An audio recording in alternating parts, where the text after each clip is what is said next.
Hello everyone, welcome back again.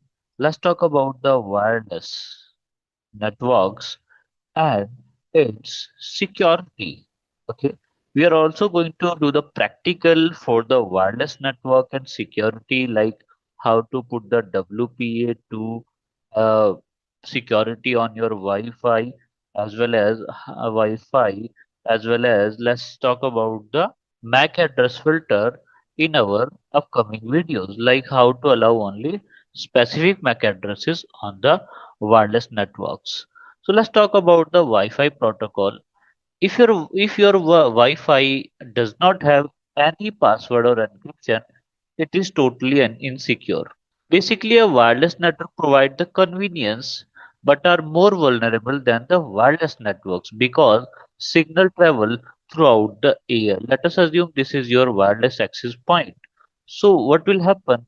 It will broadcast the data to the entire devices in the location. Well, the data will be secured as well as encrypted, but all the devices inside that network having the Wi-Fi module will receive that signal, but they cannot accept because we have some kind of wireless security over here, encryption over there. But the data will be reached to the everyone. So attackers can intercept, crack, or manipulate the wireless network. That is why we have the security. Never open your network. Sometimes what we do, we create the Wi-Fi hotspot or we install the Wi-Fi devices without the password or encryption or without the strong network connectivity. What will happen in that case? Anyone can able to access your network. So what are the risks of open network? Anyone can able to connect. Your data can be intercepted. The man in the middle attack. That is means let us assume this PC is having the wireless module or it may be a laptop. Okay, this is your Wi-Fi device is broadcasting the data to this one. But what will happen?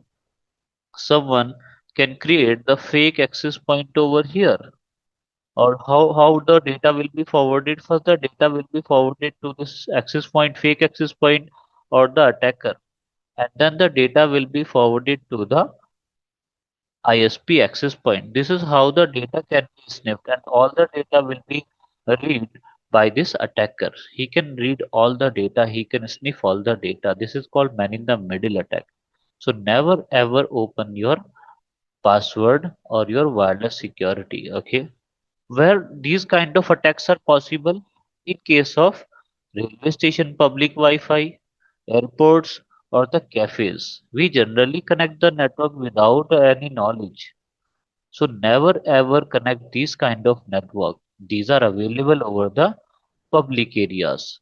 Let's talk about the first security protocol of the wireless, that is WEP. So WEP was the first security protocol designed to provide the privacy to the similar wired devices. What happens in case of this WEP? Your access point or your home router or your wireless devices will have, so first of all, the passwords as well as the encryption. But it was very weak. WEP was very weak because it does the RC4 encryption, that was 64-bit or 128-bit keys.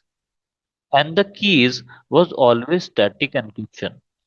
That means same keys was used for the encryption all time.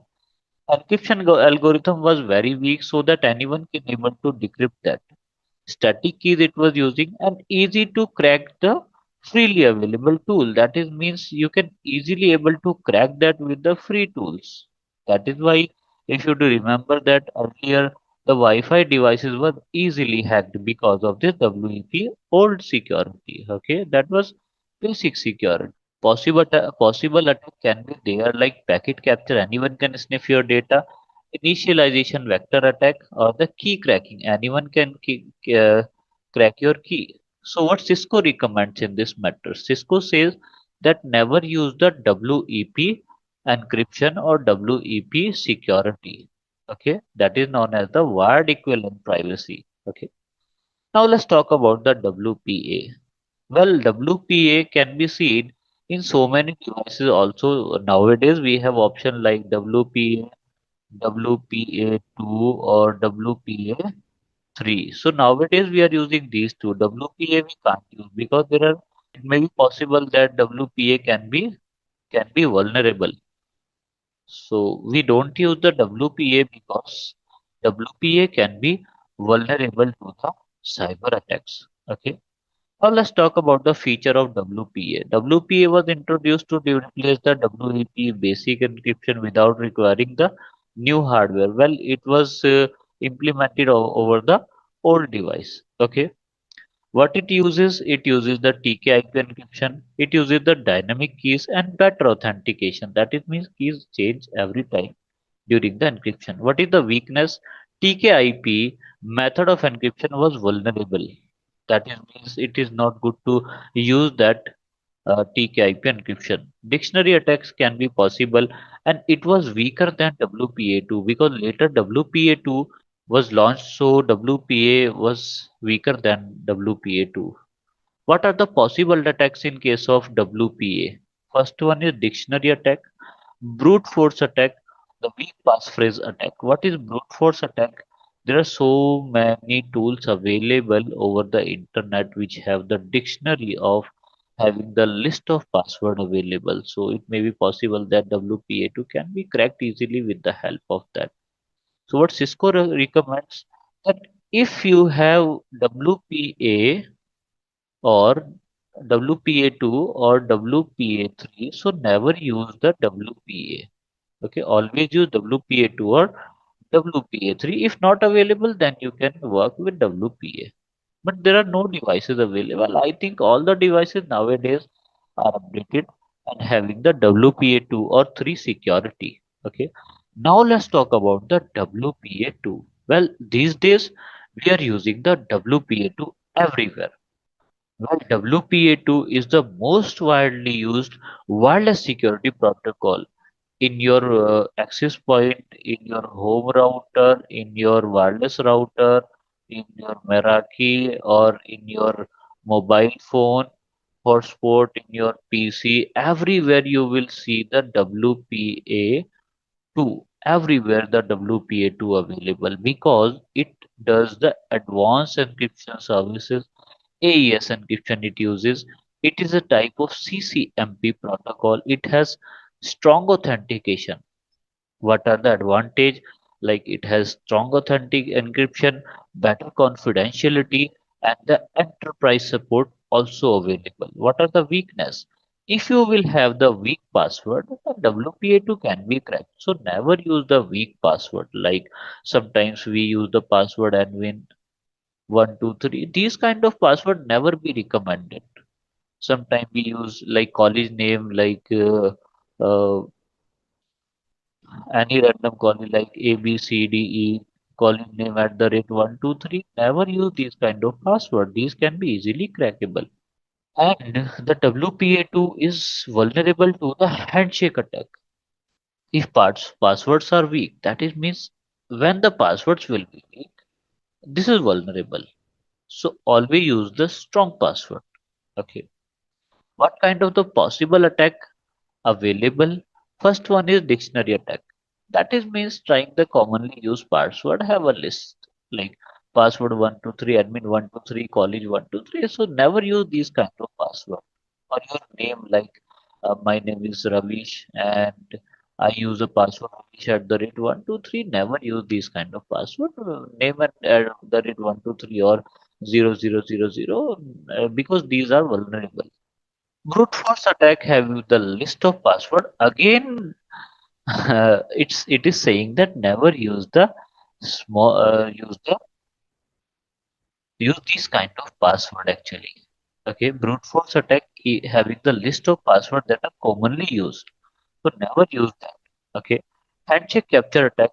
Attacker can capture the WPA four-way handshake and attempt to recover the password offline. Okay, so never use these kind of password because the only problem with WPA2 is that if the password will be weak, then you can't, you can, it can be possible that your network can be vulnerable. So it is WPA2. Okay, by mistake I mentioned here WPA. Okay, I will correct that in the documents. Okay. Now let's talk about the WPA3. This is the latest Wi-Fi standard protocol or wireless protocol that are used nowadays. It is using the SAE encryption, that is simultaneous authentication of equal. It is using the strong AES encryption than previous one. It is using the forward secrecy. Okay. What are the advantage? That it has better protection against the brute force attack, more secure authentication, and improved privacy. It is difficult to attack. WPA3 significantly reduces the offline dictionary attacks and handshake attack. Okay, so these kind of attack never can be possible in WPA3. Okay, let's talk about the common wireless attack that are done on every network. First one is wrong access point. Fake access point is stored in the same network, like I have an access point or home router installed in my location that is already used. Okay, having the username like Ravish123. This is my username, and password may be the same. So what can be done, that attacker will also install the same name of Wi-Fi at the same location like Ravish123, and without any security and encryption, what we do, we will directly connect this one. What will happen in that case? He can connect.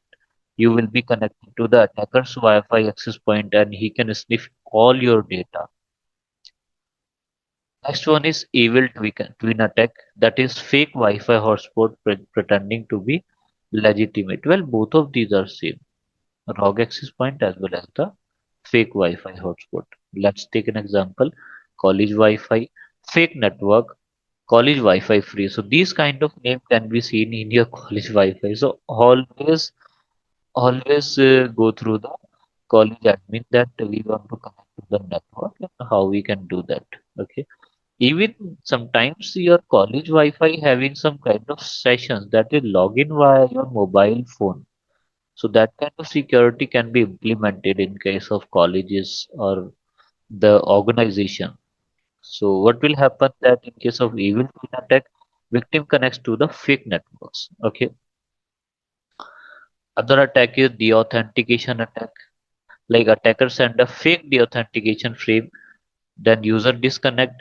Victim can be reconnected in place of you, and attacker captures the authentication information. Okay. Packet sniffing, capturing the wireless packet. Tools used can be wireless, Wireshark, as well as the Kismet. So these are the sniffing tools. Well, these are by default available in case of Kali Linux, and these you can also install in the Windows. Okay. In Linux, it is already available. Another one is MAC address spoofing. Anyone can change its MAC address to bypass the MAC filtering. Okay, jamming attack, flooding the wireless frequency with interference so that Wi-Fi will become unusable. No new data can be forwarded. Okay, crack attack, the reinstallation attack, like WPA2 or attacker manipulate the four-way handshake to decrypt the traffic. So these kind of attack can be possible over here. So in our next video, first of all, we will implement the security, like how to implement WPA2, how to implement the WPA3, and how we can do the MAC address filter on wireless. So that will be the next video, next to next video. Okay. So stay connected till now. Have a nice day, everyone.